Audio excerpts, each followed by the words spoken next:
Hi there, and welcome to the Multiply You podcast, where we showcase top experts in their space and reveal all the secrets you need to know to multiply you.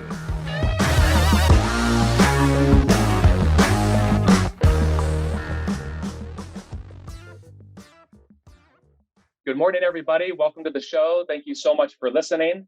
My name's Austin Clark. I'm the host of the Multiply You podcast. And today we have got such an exciting guest, Scott Steckel. He's the president of the NPMA, and I'll introduce him here in a moment, but we're very, very glad to be able to have him with us today. This episode, as a lot of them are, they're brought to you by Moxie Pest Control. One of my main focuses right now is growth, and it's the right kind of growth, as any business's purpose should be. We do that a lot of different ways. We grew and grow via direct sales. We do that with online marketing. We go ahead and we do that with pay-per-click and different types of campaigns like that. And more specifically, recently, we've done acquisitions. And Scott, as I was reading some of doing more homework, and I don't know if we'll get into this or not, but you also have experience doing mergers and acquisitions in different roles inside of the company. Last week we talked a little bit about this, but I really do feel, I believe it's true in Arizona. I think that it's probably a consistent thing across the nation, but the pest industry, it's not the big giant companies Right. that we might know off the top of our heads, but it's the 2-man, 3-man, 4 or 5 person operators. And, that is really what makes up the backbone of a lot of the pest industry, locally, probably where we are at. And then also nationally. And so, we did a deal not too long ago that I think represents exactly this. It was a man named Randy. He had worked for 30 years, 35 years plus, built his company up, just like most of them do, one customer at a time, one truck at a time. At the time, he had 3 or 4 or 5 trucks on the road, and that's in Phoenix kind of what we're looking for. And so, if anyone's out there that's listening, that's interesting, we found a really neat way to be able to help people transition out of that. You can call me or text me directly. My cell phone's 480-254-9730. You can email me at aclark@moxiepestcontrol.com. We'd love to be able to get in contact with them and in touch with them. We've had a lot of really great success. Now, we've got Scott here. Scott, he and I, we've known each other. We go all the way back to last week. So not very long at all. And I've been so impressed in just the couple of times that we've exchanged. And I'm so excited to be able to have him on. Scott has built his business on quality, service, and sales growth. He's focused on developing his team to provide great customer experience, and he uses technology to be able to connect and communicate with customers. Scott's a third generation in the pest control industry, and I think that we'll be able to learn more about that. And also, his business that he's involved in is a top 100 pest control firm in the U.S., and it continues to grow very steadily and healthily today. Some of Scott's specialties include mergers and acquisitions, business development, business growth through quality initiatives, technical expertise, coaching, and just many, many, many more.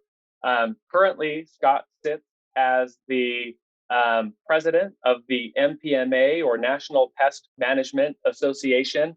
You said something last week that because of the pandemic, I think that you're the only president that has had the pleasure, is the word that you use, to be able to do that for 2 years rather than the designated 1 year. And I don't know, thank you so much for your service in doing that. And I know that you're doing great work there. Scott, welcome to the show. Thank you for being on. How are you doing today? Doing great. Thank you for inviting us. Love to be here and sharing with the audience. Yeah, very, very good. Well, Scott, tell us a little bit about your background. How did you get into this pest control thing? You have a lot of military background as Yes. well. And tell us a little bit about you and where you've been and where you are now. Sure. So I'm going to go and say that I am the a standard, non-standard person in our industry. Most of us have kind of been, oops, fell into the pest control and looked around and go, this is better than I thought. And I That's talk me. to That's my lots and lots of experience. people, and that's the standard story. No, I come third generation into this, so it's kind of like it's in my blood. Quick story is, as a child, my father and grandfather were in the business, both in the distribution side as well as the service pest control side, in the Central Ohio, Columbus, Ohio market space. It was Torco Termite and Pest Control was the brand name, and it operated in Michigan, Indiana, Kentucky, and West Virginia, as well as Ohio, of course. And grandfather had a distribution system / a manufacturing called Tornado Manufacturing, which created products for the distribution system.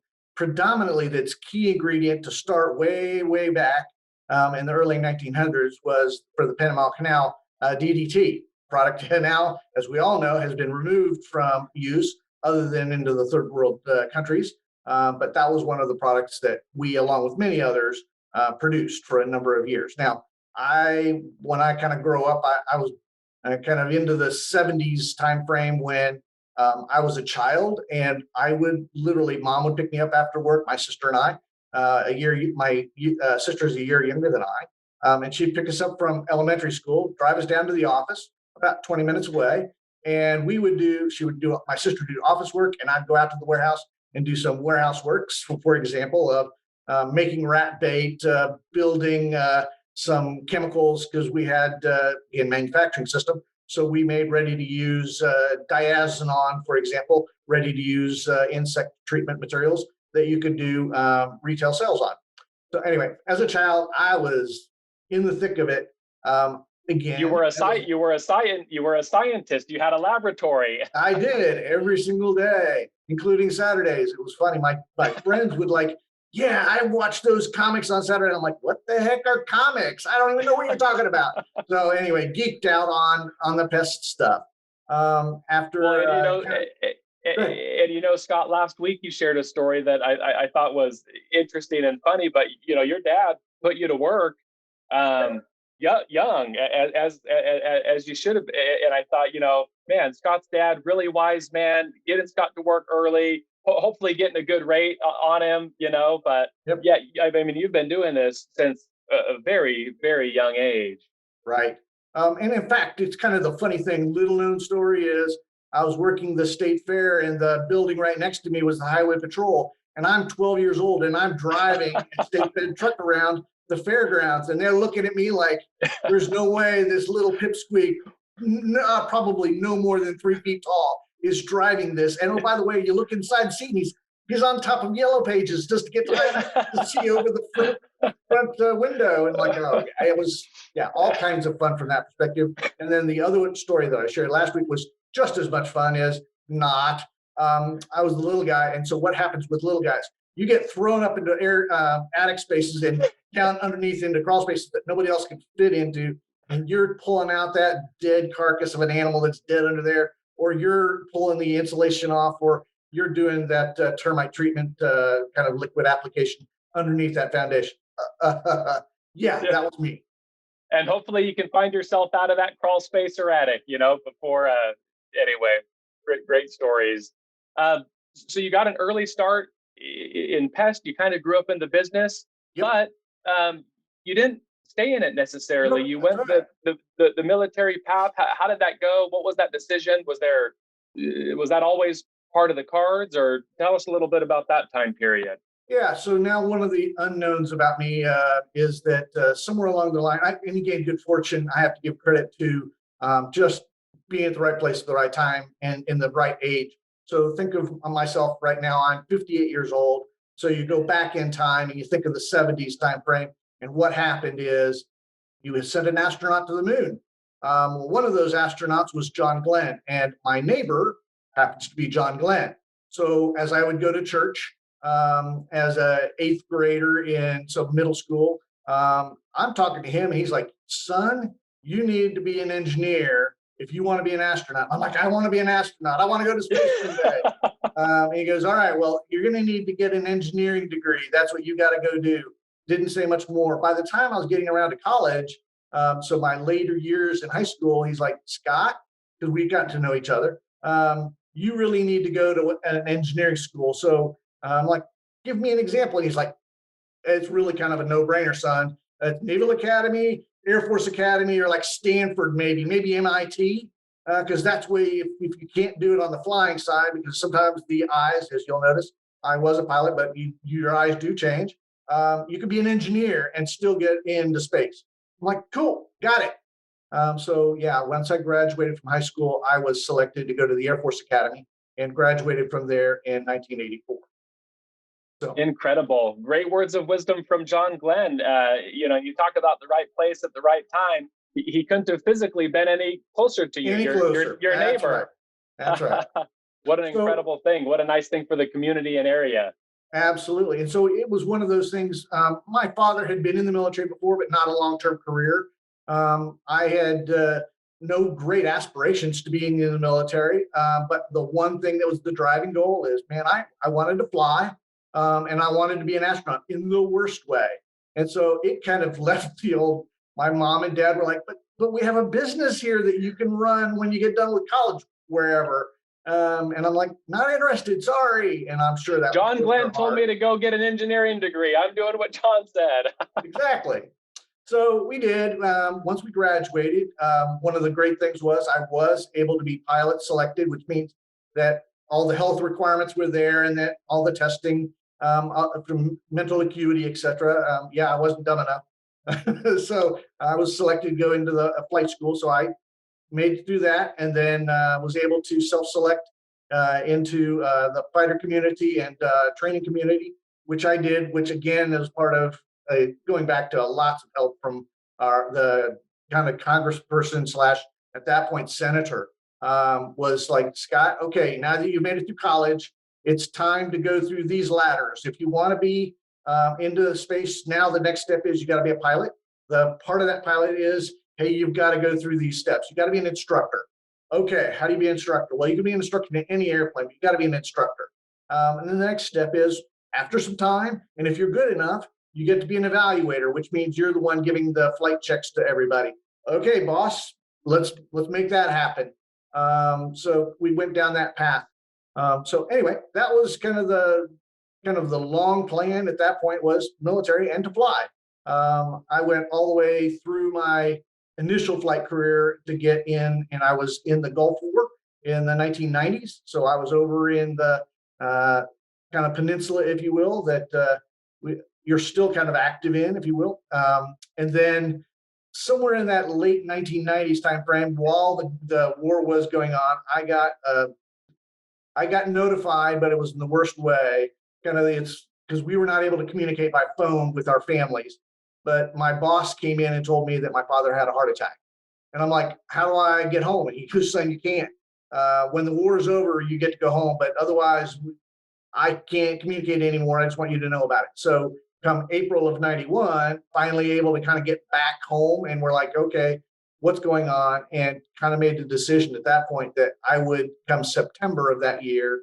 Actually, it was September of 92 was when I actually exited. So I made a plan to exit within a year or two, and then moved back to Columbus, Ohio.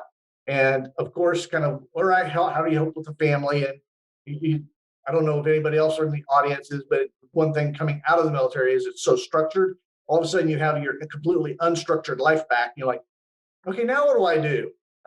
And so part of what Dad was doing was, I call him a serial entrepreneur, just a bunch of small little businesses out there. And one of them was in pest control. I'm like, yeah, I remember that. And so some of them were like lawn and landscaping. Others were like sign companies. One was a pet food manufacturing company. So it was a complete plethora of things. And some I found really enjoyable, and some I was like, yeah, just not my cup of tea. So I quickly backed away from those that I didn't really enjoy and said, hey, Dad, thanks, but would you mind if we sell those things to kind of bring resources to the table for another opportunity? And so I bought into fully pest control. in the 94 timeframe, bought two companies, and then in 96 timeframe merged with a company that was about twice my size in the Columbus, Ohio market space called Varment. And that's where, if you will, my career kind of changed gears from moving to Columbus, treading water, trying to figure out what my direction was, to, okay, I got my path and it's pest control and it's something that I already knew and I knew a lot of people. So now let's take this ball and run with it. And so towards the end then there, Scott, of your military career, there was an event that happened with Dad, and that's kind of what helped you to make the decision, okay, there's a need here at home that will change my path moving forward. You found out that, like you said, Dad was a serial entrepreneur. He had all of these businesses. What was it that drew you to pest rather than the dozen or so? Was it the familiarity and that you had done that before, or you were excited about it, or what was it that made you think, hey, out of all these things that Dad's got going, this one seems to be maybe the one that I'll put my chips in for now? Sure. Well, to me, there's three clear reasons. And one was familiarity. Certainly that was not the only reason. Number two, when I kind of compared all these other businesses, and then again, there are a wide variety of them, it's the only one that had a reoccurring service model, which allowed growth to continue to multiply. So think of compound interest in the business sense. The others just didn't have that. They are in the single service, replicate, push button, start all over again, kind of Groundhog Day process, which is a much slower growth model. So that was kind of key to that. And then the second is, how do you interact with your competitors?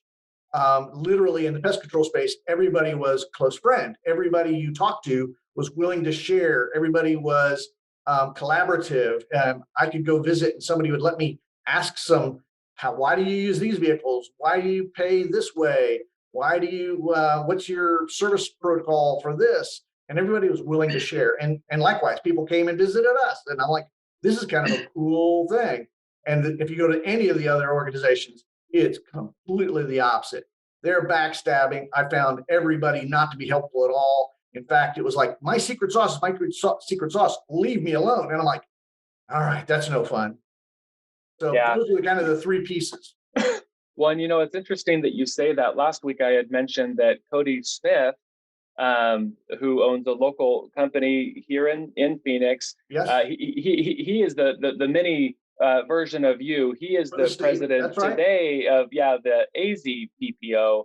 And he said the same thing. Me as kind of a newer comer to the pest space, just really the last 10 years or so. I don't know what it was like in the 70s or 80s or 90s, because I either wasn't born or wasn't in the business. But I have found from personal experience, and Cody validated this, that if a truck of his breaks down or whatever, he feels that there's 10 other people in town that he could call. Hey, struggling with this. Hey, need a vehicle, or I've got this type of challenge. And so it was neat to hear that. Great to hear you say it again. And in my limited personal experience, it's certainly been that way, that there's a lot of people that are very willing to help, teach, mentor, share, because there's really not secrets. It's the good old secret of hard work, treating customers well, providing value, contributing. And so there's really just not a lot to it. The last thing on the military thing, and obviously thank you for everything that you've done for everyone listening, my family, me, and for the sacrifices that you've made. You were in it. Everyone listening has benefited from that, but me in a really unique way, and you too, probably as a business owner, we have a handful of veterans that work here. I would imagine that maybe you have some in your organization, and probably a handful in the past, but it's exactly, it is such a wonderful platform for those reasons. You want to talk about clean cut, disciplined, and for the home service space, where I guess it doesn't matter what you're doing, landscaping, tree trimming, pool cleaning, window washing, pest control. Um, People want that impression. They want to know who's coming to their home. They want to trust them. And again, in my limited experience, veterans are just hire all of them if you can, because Sure. they have a lot of those qualities that were instilled with them. So that happened. You went into pest. How would you say, the last thing on the military, but how would you say your experience in the military helped you to approach business and your stretch with pest control? Sure. And I guess going back to it's the helped me in the leadership styles. Servant leader is one of the conversation pieces.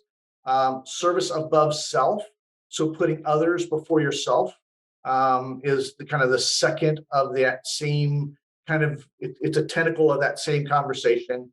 And then finally, you have to kind of understand that. Um, how do I say? And again, in my interviews of new employees, this was the tough conversation to have because they're like, "What?"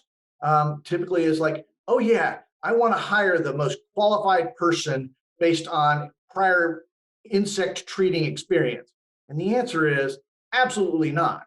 And they're like, "What?" And I'm like, "It has everything to do with how you will deal with a customer. So it's your empathy. It's how you reason with your client and help them understand what the problem is and how you're going to help solve it. You have to be a great communicator. So you can't be just somebody that's totally meek and mild, somebody that is also out for it for, hey, man, I got my 8 hours done. I'm done for the day, gone.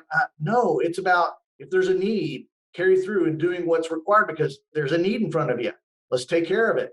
What's done today gets not thrown off to the next day. All these things, characteristics, come from some of the military background. Is that there is no time clock in the military. You don't get paid based on that. There's a mission, and you have to kind of put the mission ahead of yourself. And when you do some interviews with people, if you get that, and I'll use the other analogy is the farmer mentality. You work until the day is done and all the chores are finished. Those are the two kind of key work ethic traits that are the hireable experience for our industry. It's not about how fast you can work. It's not anything about your skill set in treating bugs, because sometimes that's a piece of it. I'm not discounting that at all, but I would say equal value is the ability to interact with that customer and say, okay, I understand from a point of view that this is scary. These rodents have entered your home and you hear them at night. They're in your attic, maybe in the crawl space. They're chewing on your wiring, so you may have a problem with that. That your air conditioning unit may be not working today because of that. I will be able today to solve your problem, and I can prevent them from coming back because I'm going to do some exclusion to prevent re-entry. And they're like, "Oh, thank goodness." And then the second piece is take your filter off, which is, "Oh, I'm not wealthy, and so because I'm not wealthy, maybe pest control. I'll just say that you need to just do a one-time service." And the answer is no. You need to offer what's best for that client in their situation and let them make their own decision. And that's the second hardest thing in the interview process, is to say, are you willing to take your personal beliefs and subservient that to helping what the customer needs and take your belief out of the picture. And if you get those two pieces right, you've got a long-term employee in this industry. You're going to be okay. I'm so glad that you shared that. I do the best that I can to communicate what you said. I don't do it as well or as clearly, but um, you don't put the work off until tomorrow. The work gets done today. Cows get milked when they've got to get milked, not when you want to milk them, right? Correct. And the technical aspect of the job, while important, you need to know your mix rates. You need to know Absolutely. your active ingredients. You need to know how to fill out an invoice properly. It's a legal document. Those can be taught. It's a lot more difficult to teach the look, now we're not really shaking hands anymore. We're more fist bumping, but in Correct. normal circumstances, you look someone in the eye, you communicate clearly, you give them a firm handshake, you address them by name, you let them know what you're going to do. Right? I mean, just all of it, right? Just all Every of bit of it. what you just said. That's right. Yeah, yeah. So anyway, I'm just glad to hear that. Yeah, I'm glad to hear you say that. And then that lens, right? It's not about our current situation. It's about what's best for the customer That's and right. solving their issue today and long term. Future. That's And right. in the pest space, it's normally more of a maintenance. Correct. You can't mow the lawn once and have it look good for the whole year, right? Right. I've tried that and it doesn't work. So there's some of your pest experience. If we can, let's talk a little bit more about the National Pest Management Sure. Association. I uh, don't know a whole lot about it myself. Okay. You certainly educated me last week. What is the organization?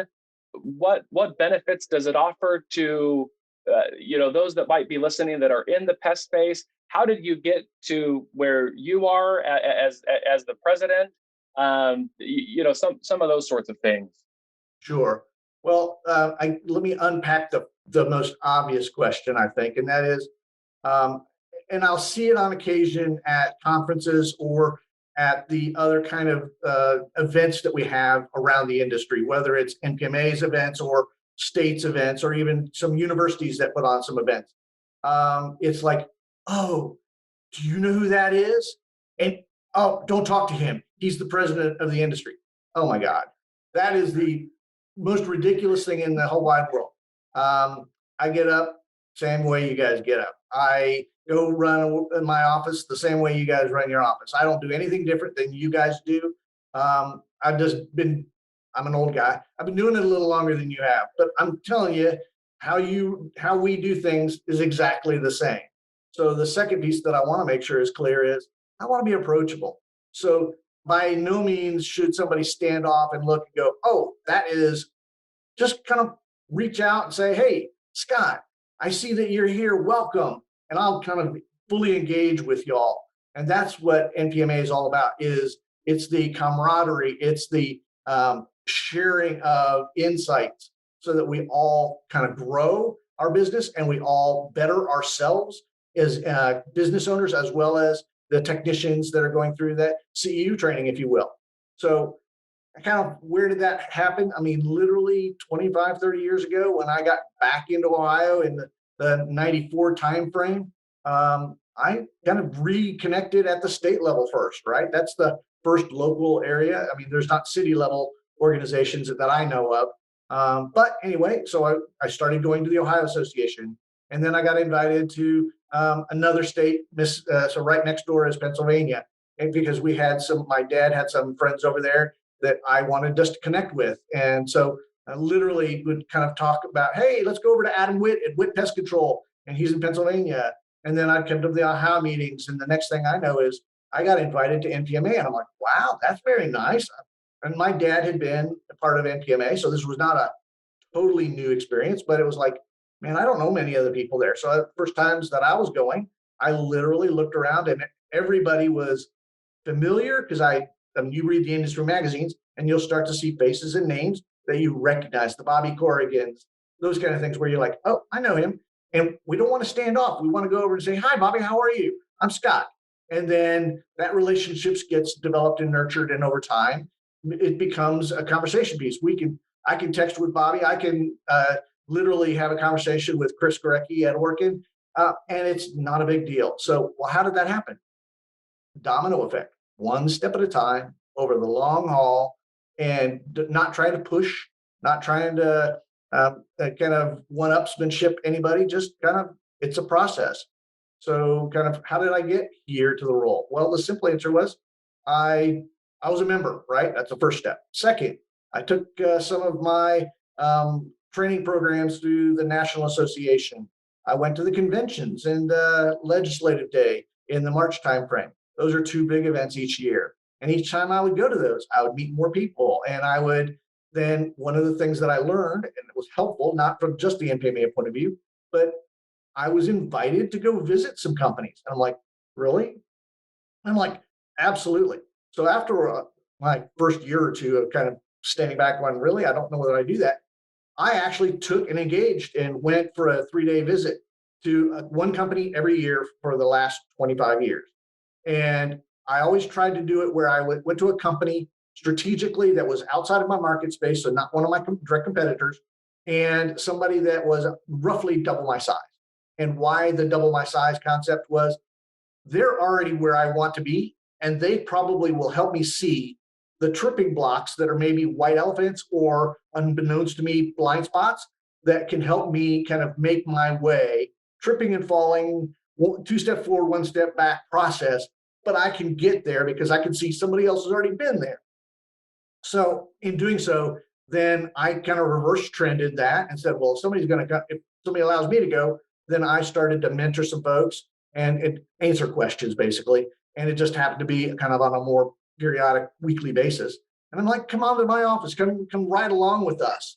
And then it was fun to see that what I was learning on the other end, I was able to teach on this side, and they both kind of seem to connect. So that's my process. Next step is committees. I started joining the committees that I had interest in. And then I started joining some committees that I had no knowledge of because I was just curious, like, what are they? Public policy. So those things about regulating and so at state level and federal level. And I'm like, I have no experience going to the Hill, knocking on doors and saying, hey, I'm Scott with Varment in Plunkett's pest control kind of thing. But I learned it over time.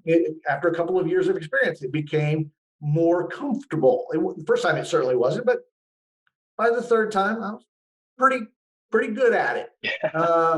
And so it's like, that's the steps is just kind of, it was natural. And then somewhere along the way, it kind of surprised me. Somebody knocked on the door and said, hey, Scott, would you like to be a chairman of so-and-so committee? And I'm like, me? Really? And at first I was kind of put off by that. Like, I don't think I'm ready. So it's almost that imposter syndrome is going on. Yeah. Like, well, and then finally I said, all right, yeah, sure, I'll do that. And I find out, hey, that's just not that big a deal. And then I got asked to do another committee, and I'm like, all right, this committee stuff is good, and this chairmanship isn't so tough. I'm good at that, or decent at it. I wasn't the best. And like, yeah, that. So the next step is, hey, you get to be offered. Somebody kind of knocks on the door and says, hey, would you like to be on the board of directors? And I'm like, that's been the goal all along. Yes, I'd love to do that. Typical. My first time that I wanted to be on the board, I didn't get elected. And so, of course, what happens? You're all dismayed, like, oh gosh, nobody knows me. This is so sad. I'm kind of the wimpy boy in the crowd. Anyway, a year later or 2 years later, I can't remember. Somebody knocked on the door again and said, hey, Scott, would you like to be? And I'm like, yeah, I'll try it again. I'm sure I won't win, but I'll do it. And I won. And I'm like, holy crap, how did that happen? Yeah. So anyway, it was just these tipping dominoes. It's a little bit of 2 steps forward, 1 step back, but you got to raise your hand. You've got to accept when somebody says something to try it, knowing that, hey, you're probably not going to be good at it the first time. And it's okay because nobody expects you to be perfect. But just engage, right? That's it. Well, and Scott, I'm so glad that you bring up committees because I don't know that there's a scenario that someone goes from not being involved at all in any way to the president or vice president, Correct. You have a day job. It's not like being the president is the only thing that you do. And so I'm really glad that you bring committees up because I think that is just such a non-threatening, simple way to be able to get familiarity with what's happening, who it's happening with, meet new people, meet new friends, and who knows where it goes. And there might be others that don't have the capacity to either or the time or to do those things. And so there's a lot of different ways to be able to get involved in the industry. So again, you have a day job. Sure. You don't just serve the pest industry all day long. What could you walk us through? Maybe I don't know if there's normal days, but what would a normal day in the life of the president of the NPMA be like? What do you do day in, day out? So if you're going to take it in the NPMA role, then the simple answer is I interact with Dominique Stump. Dominique is the CEO of the association. I literally take phone call with her, and it's just a daily check-in. It's just, how are you doing? Is there anything going on? We have any fires to kind of think through?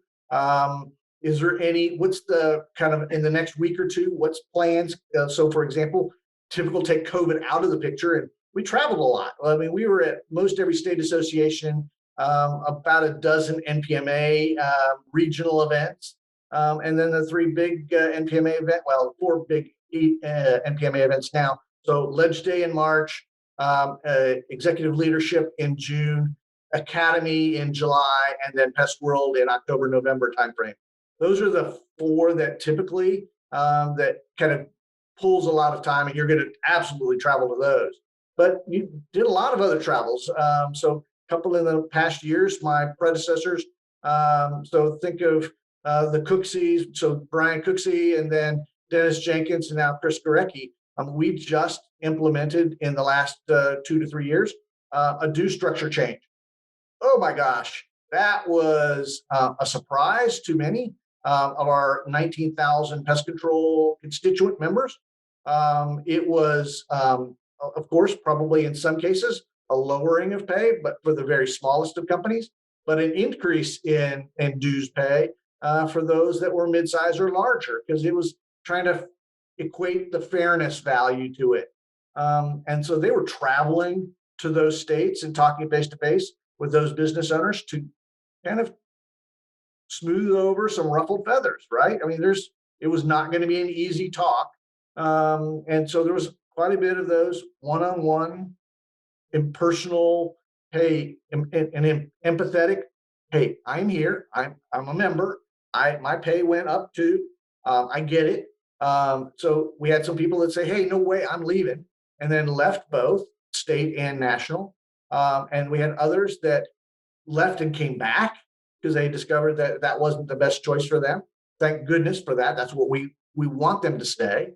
And then others decided, you know what, I understand why, and I appreciate you kind of not sticking your head in the sand and you actually confronting the issue, because all along we've always thought this was a bit unfair.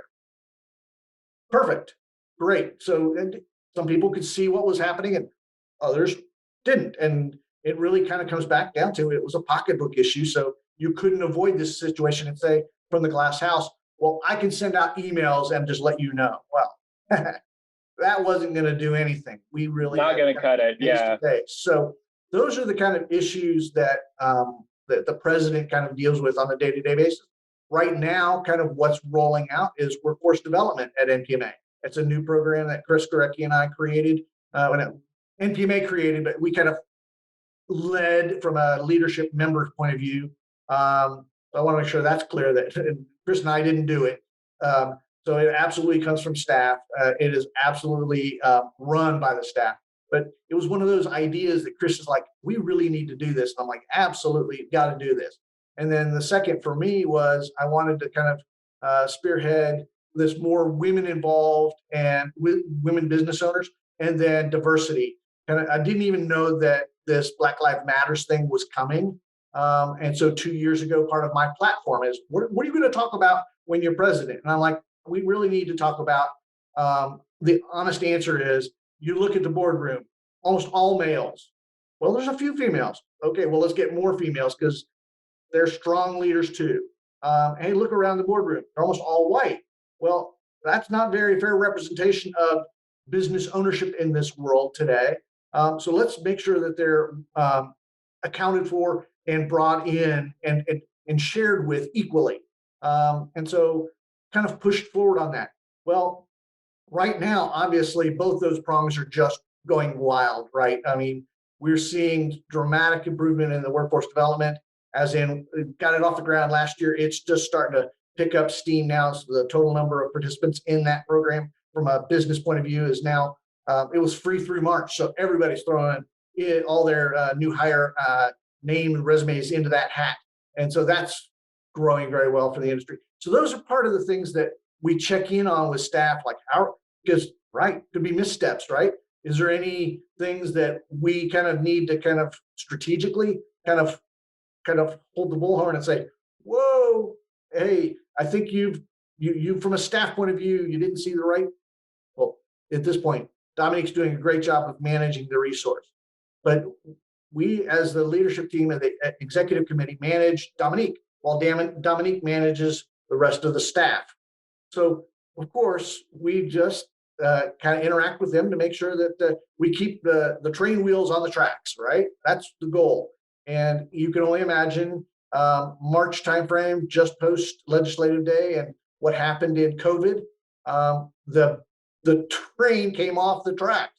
Well, why do I say that? Well, the first meeting that we were going to have, which was going to be the executive leadership plan, it was going to be in Wyoming, great place to go, and COVID, lockdown, can't go. All right, well, do we cancel the meeting or do we have a meeting virtually? Pretty easy to do a meeting virtually when it's just board kind of things. But the next thing was academy. Well, how do you do Olympic style / learning when you don't even have a platform? Oh, now it's the next 3 months was hard traction work, trying to help staff side by side with them figure out what's the platform we're going to use to be able to implement or offer this. Can we offer it? And then obviously the big tough last question is, can we make any money at it? Because the association does run on money. It's not based on money. But you can't run it on nothing. So because you have staff members that have to get paid. Those plane tickets cost something. You guys aren't walking state to state to all of these events, and I really love, Scott, your approach to difficult, maybe even hot political topics. And how can you start or begin to solve an issue that you either are unwilling to identify or clearly define? And, Right. and your approach, a very simple, applicable one is, well, let's look around the room. It's a whatever 90-10 split between males and females. Females are great leaders. How do we get more in, right? And talk about addressing that and what a neat thing. And then you can put, now that it's there, now this is the plan, and this is how we do that. And finances too. Look, no one likes getting a price increase for anything, and it doesn't matter if it's $1 or $5,000. Yep, And right. To fly and have those one-on-one meetings and calls and emails, and what a neat thing to be able to do. You probably hadn't planned that in your calendar to. Nope. you know what I mean? Complete surprise to us. Yeah. So, Scott, if there's people out there or organizations out there with both the, being a pest owner and your role at the NPMA, what is it that the organizations can do to work? They might be working with the NPMA already. They Sure. might not. What can they do to work better and really be a partner to the NPMA? What advice would you have for them? So the simplest answer is this. The website is out there, npmapestworld.org. That's the simplest one. And there's a million resources out there. Some new hire training, some OSHA training, some Quality Pro, which is a certification program.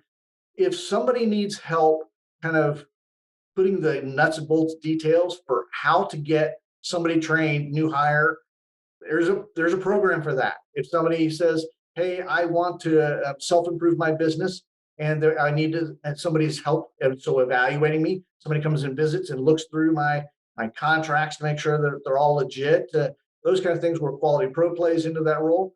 I mean, there's in almost every respect, there is a way to connect into NPMA at a committee level, at a division level, so kind of the role level, as well as just participating in an event where by osmosis, I mean, by rubbing elbows, being close to people, you'll hear conversations. I've learned more in the hallway than I did oftentimes, and I hate to share that, but going in and sitting with the speaker and listening to whatever the program is. Those are great programs, not discounting that, but oftentimes it's the really nuts and bolts of somebody in the hallway saying, hey, Scott, I got a question for you. And then you start the conversation, somebody walks up, and it becomes this three-way dialogue that just kind of goes, and then it picks up, and a month later you bring it back up in an email, and you're like, this thing has life to it. So it really kind of helps you kind of develop in that. So that's one of the participatory ways, is jump in, I guess, the simplest answer. Um, Benefits. Well, sure, they're going to have benefits. If you're a Nissan truck user in your business, we got $4,000 off every vehicle that you want to buy that you couldn't if you were not a member. Oh, and FedEx and all these other things there. So there's benefits to it. For example, Sandy say there's an HR consultant that's on staff that's available for any member to call and ask questions of at no charge. It's part of the process, if you will. And so, like, hey, I want to change from hourly to commission. What are my risks? And okay, do you know about 7E or 7I?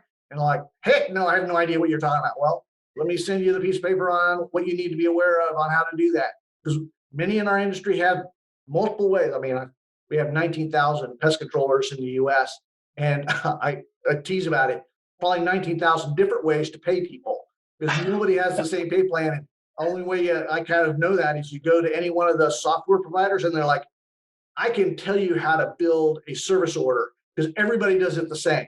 But how people pay, some hourly, some commission, some salary, some blend, so bonuses.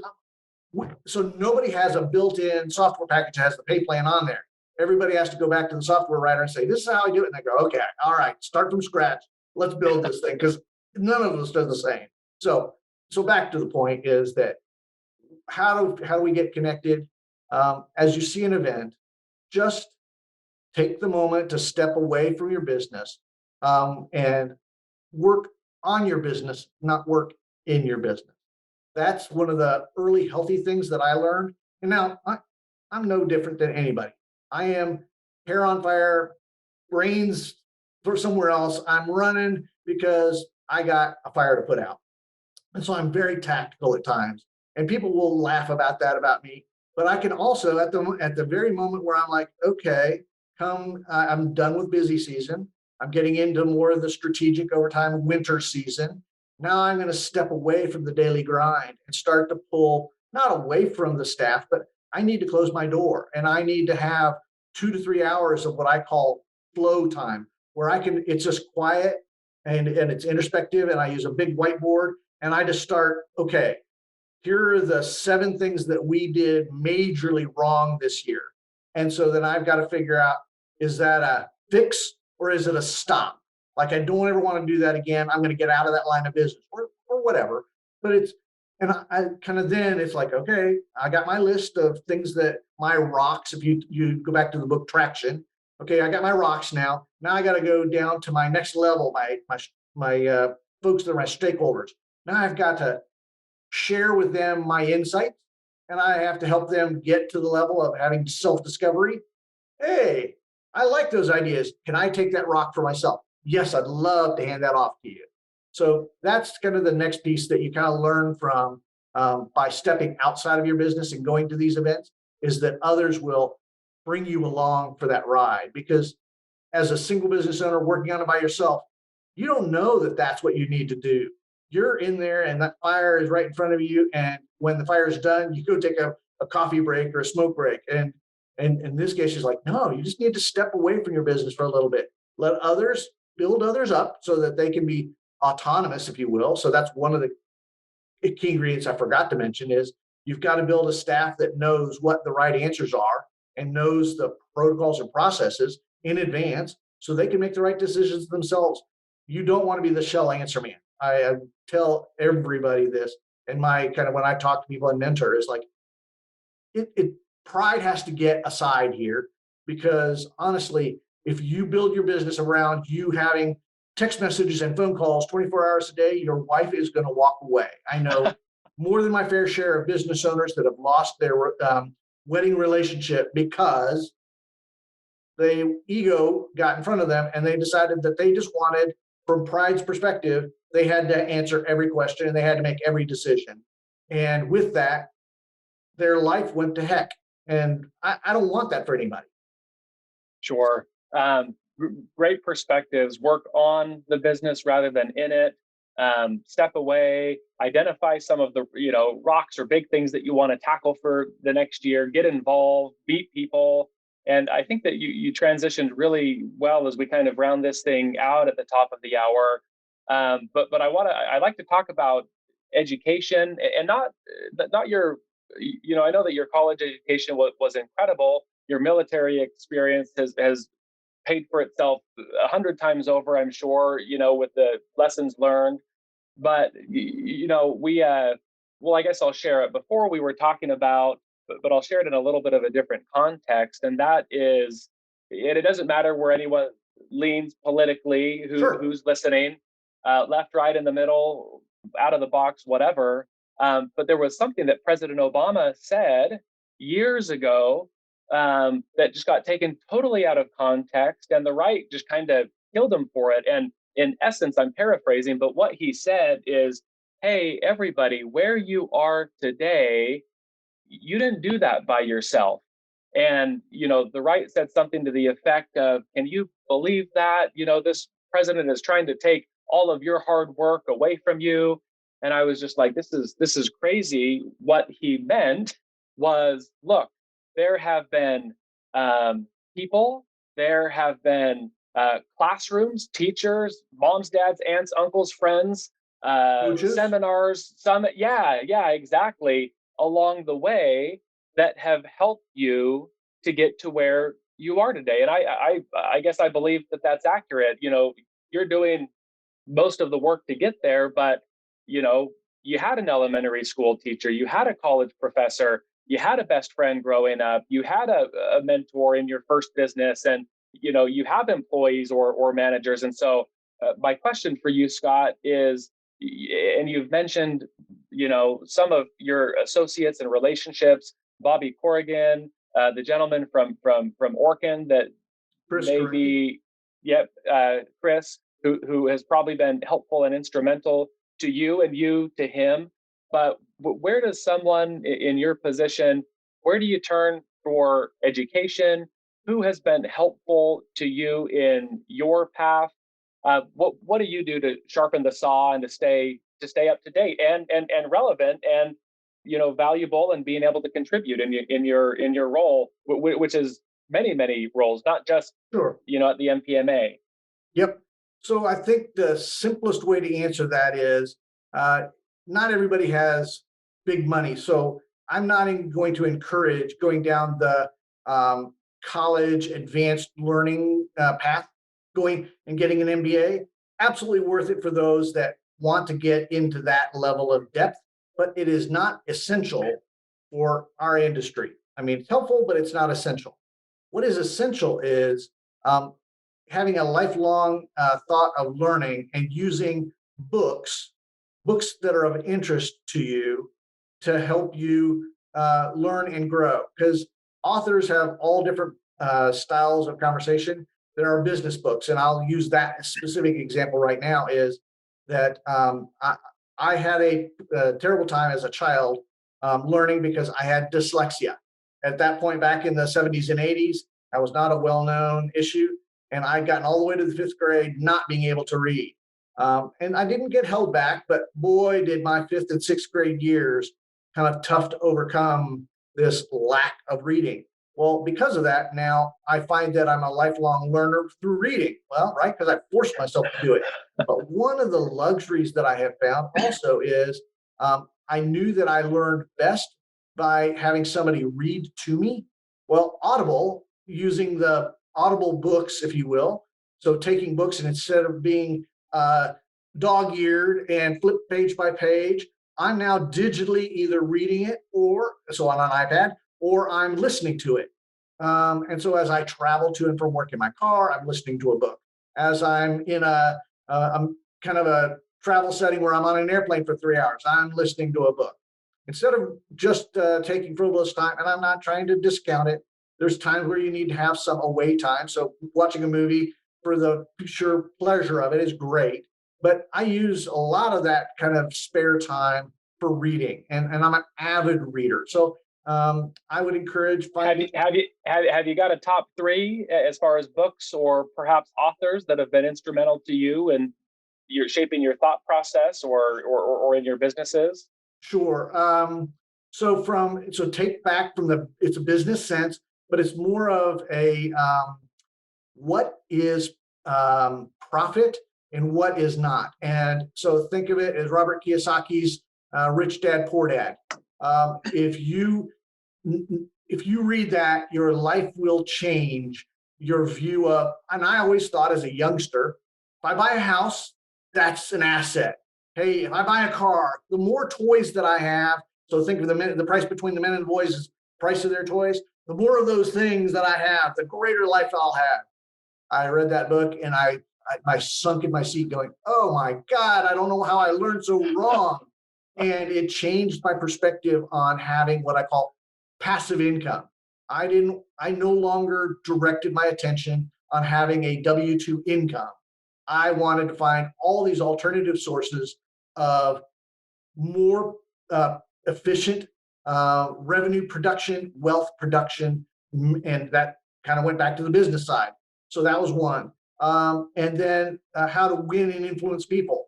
So that was my second, but that goes back, oh my God, probably That's Dale 80 Carnegie, years right? now. Yeah. But that was one of those really, I mean, I almost didn't get it. Like at first I had to read it and I'm like, I'm a nice enough person. I thought I was friendly with everybody. I would call everybody my friend and everybody's like, not everybody's your friend, Scott, right? I get it. So then I read the book and I'm like, second or third time, like, now I'm starting to get it. Wow, it's about how we frame ourselves and how we are influencing by not being grandiose. And that's when I learned the biggest and greatest part of how to be a leader, if you will. So those are kind of two of them. I mean, there's a bazillion other ones. The one that I guess I use the most in my business conversations with people, mentoring, if you will, is traction. And NPMA uses it as a part of their training program, training regiment, as well as kind of in the academy setting. So that summertime Olympic setting, if you will, because it really kind of helps you build that infrastructure piece to understand how it's best to manage growth. Because up to that point, I was squirrel and Yeah. what was the latest silver shiny thing? And you go to a meeting and we're going to go change that. And by the end of the year, I'm like, I had 20 things that I wanted to change, and I probably changed none of them. It's fundamentally, I didn't change any of them. And I was like, I feel really bad that I spent all this time and money and I didn't make any headway with it.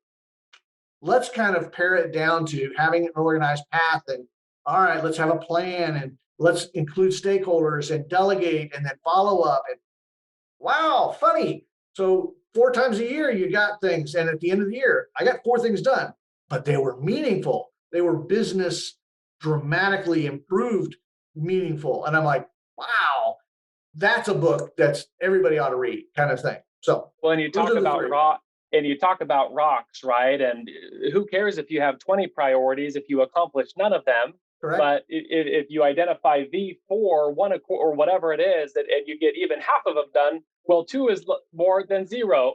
Absolutely right. And they were very, very important initiatives.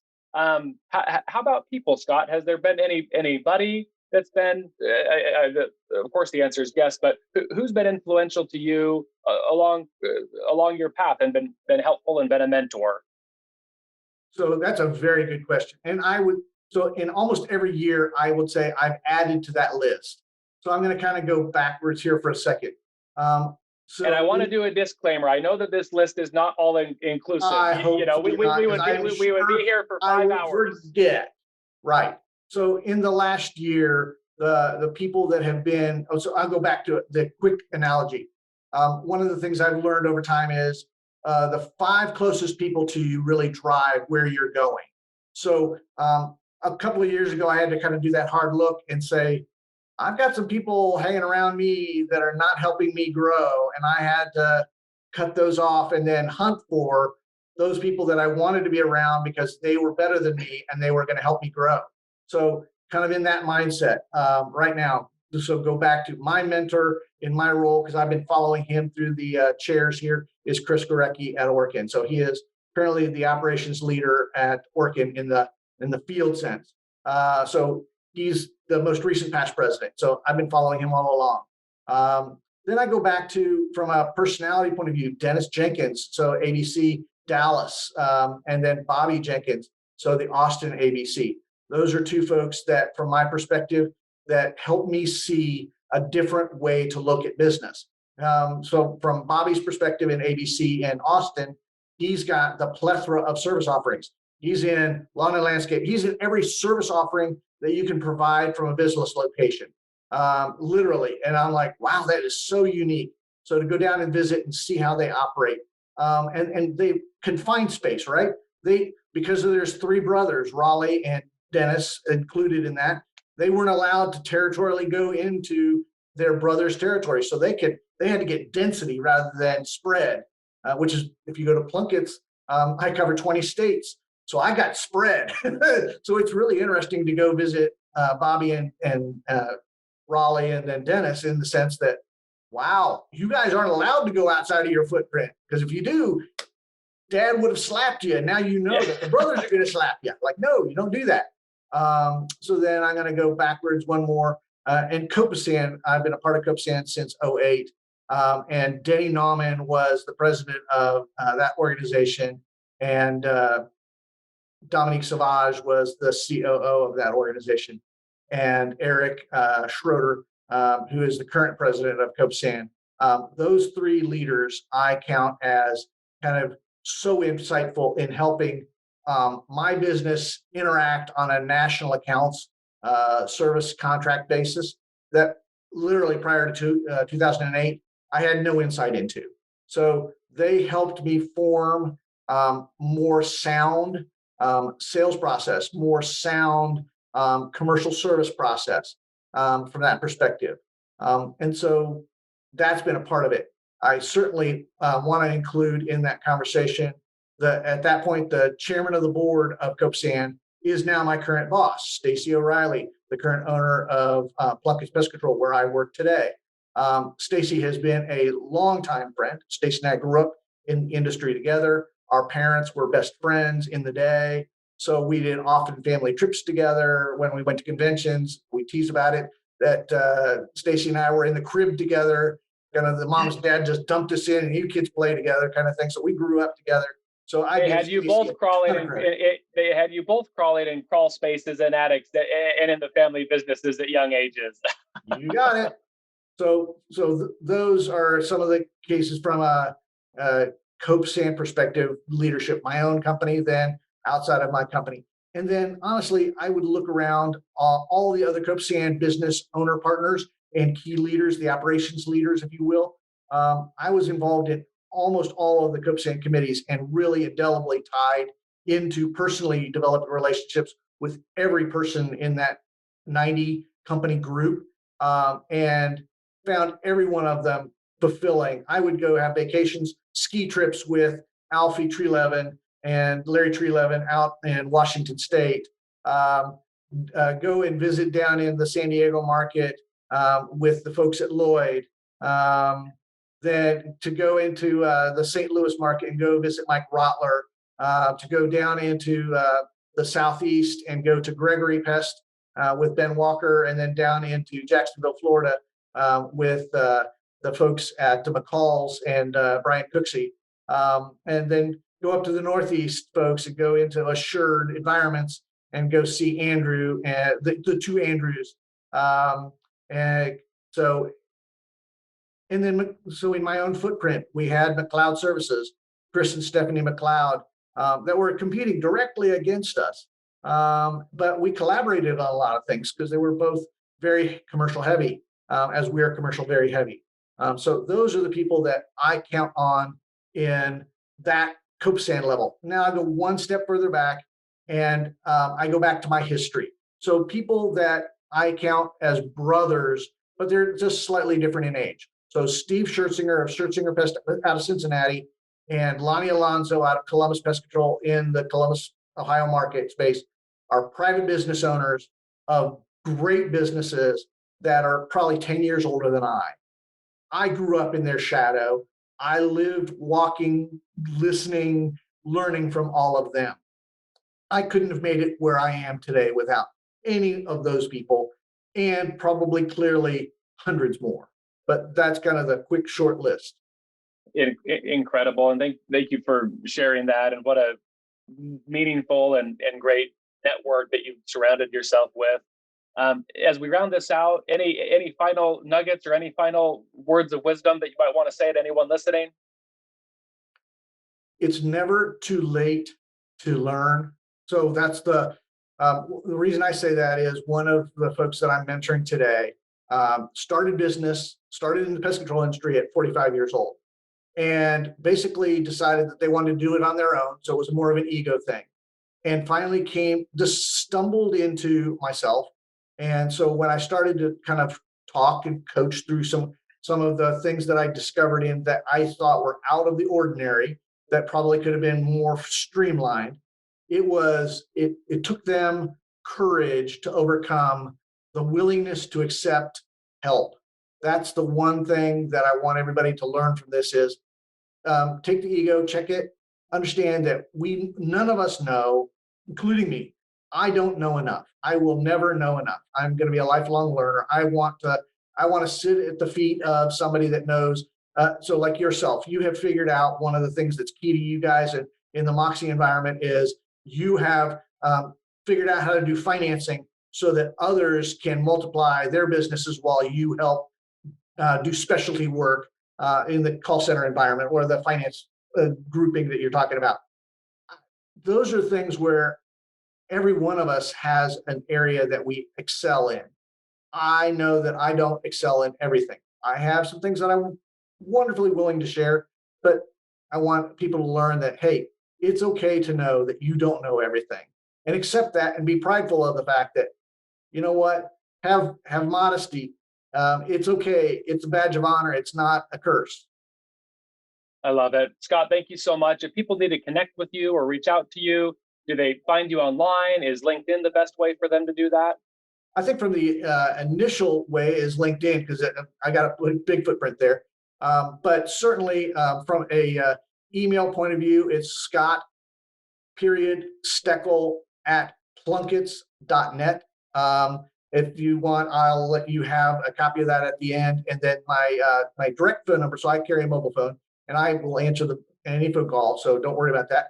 614-774-8046. So text message, email me, phone call, whatever is best. I am always available. Incredible. Scott, thank you so much. Thanks for being on the show today. Thank you, everybody that's listening. And until the next episode, create a great day. Thank you for listening to the Multiply You podcast. You'll see us again soon when you subscribe for future episodes.